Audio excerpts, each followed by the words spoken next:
Hey everybody, welcome back to our podcast Quarantine. This is Tarshan. This is Mail. And today we are going to talk about Hair loss. Okay, who wants to start first? So I guess both of us started losing hair around the same time. Yes. Right? I would say like end of high school. End of high school, man. So I think it was probably triggered mostly by stress. Yeah, so... But I'll give it to you to start. Yeah, man. So I think this is when I entered university.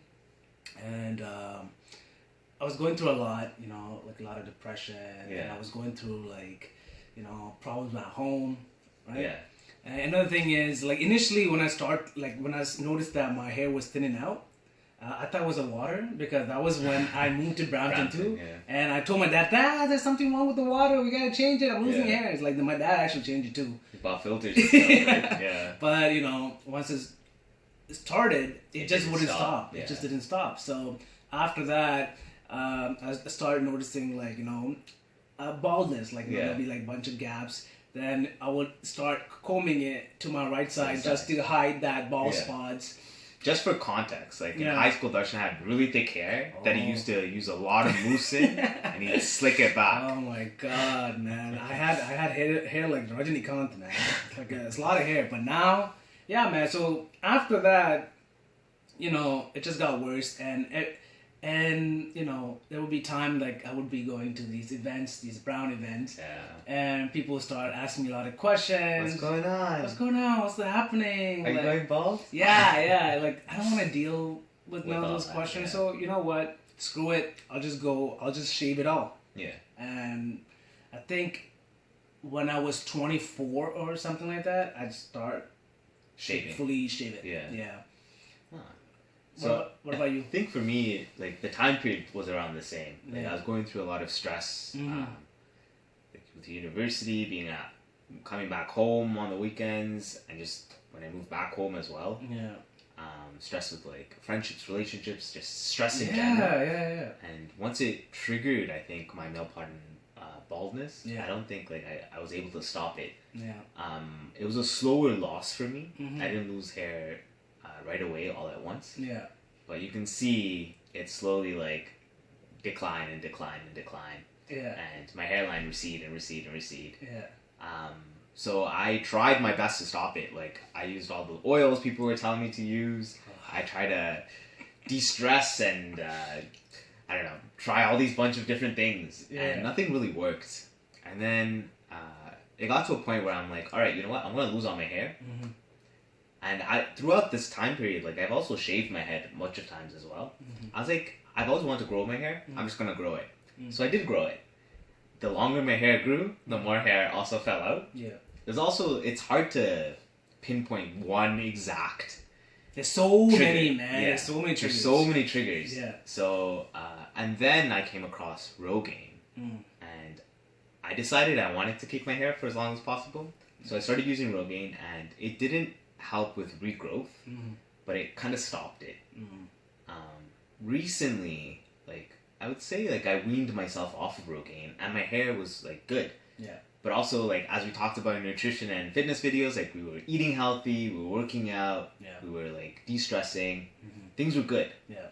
Recently, the last 3 months, I had to get back onto Rogaine. Yeah. Just because stress levels have increased and depression and anxiety, we'll talk about some of that stuff later, increased, and I started losing hair, and it was coming out in bundles. I would walk into the washroom and I'll see hair on the floor. I'm like, bro, what's happening, man? Yeah. But it could have been your beard hair too. No, I don't think so, man. I don't lose hair here, only at the top. But you know what? You managed to save a bit of hair. I think it's decent. It's thinning though, and I can tell. Yeah. It's very different from my high school hair. Yeah. The thing is, as it thins, it doesn't grow back thicker. And so eventually, I know I'll lose most of my hair. Yeah. But I want to try and retain it for as long as possible. Maybe for 10 years. Hopefully, yeah. 10 years is a good time. 10 years after is a good that, time. start shaving like me, man. Start shaving like me, We'll match. There's nothing sexier than being bald. That's true. That's true. But yeah. I don't know. If you folks are going through hair loss. I know a lot of my cousin.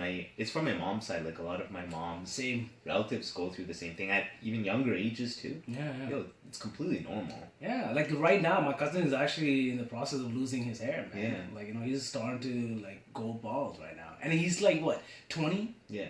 So, about the same age when I started losing my hair too. It's just so much stress, man. There's so much stress on us. There's also stigma. Like, once you start losing hair, you start worrying about losing hair. Yeah. Because people are like, "Oh, you're going bald." Yeah. Like. And on top of that, they make fun of you too, man. They make fun of you. They say like mean things. As you were saying before, like, what's wrong with being bald? There's absolutely nothing wrong. I made a short film on that, yo. Yeah. And also watched a really good theater performance. Yeah. Like, like when I was losing... It's called The Balding, by the way. The Balding, check it out. Well, actually, you can't check it out. It's a theater performance. It's a theater. But if it ever plays... They missed it. Yeah. They can just go and watch my short film. Yeah, that's it. Basement Reels. Anyways, but yeah, throughout my journey, when I was losing hair, man, like, my confidence, my self-esteem got attacked. Liberated, yeah. Yeah, man, because of these comments that I would get from my relatives, even from the people that I don't even know, right? It's not even the older generation. Yeah. It's like the younger generation, too. Yeah. There's this idea that hair is tied to attractiveness. Yeah. And confidence and age and ability and like a lot of these like things which aren't true. Like everyone looks different. Yeah. Then after I shaved my head, I'm like, you know what, screw everybody else. And that's when I regained my confidence, man. Yeah. Like, I started like dating again. Like before, you know, like I would tell this guy, I'm like, yo, I don't know, man. Which girl's gonna do it, bro? Do it. Who's gonna like me, man? I'm bald. That's not true, though. Yeah. Not anymore. Like, after that, I think it was never true. Bro, at one point I believed it, right? Yeah, like, because they convinced me, the people around me convinced me that I don't look good because I'm bald, right? Yeah. Then after that, people like this dude, convinced me that, yo, I look good, you should start dating again, right? And that's when they start dating, Now I'm happy, now, life is good. So, for those people that are suffering from pattern baldness, it's something like we've experienced as well. And hey, this episode's for you folks. Yeah. And if you have any male or female, like both people even experience female hair loss too. as well. So if you have any question regarding or any gender actually. Yeah. So if you have any questions regarding like baldness, just ask us and drop a comment on the comment section, and we'll just we'll be help as much as we can. Yeah, we'll help out as much as we can. And that's it for today's episode on baldness. We'll see you next time. Peace.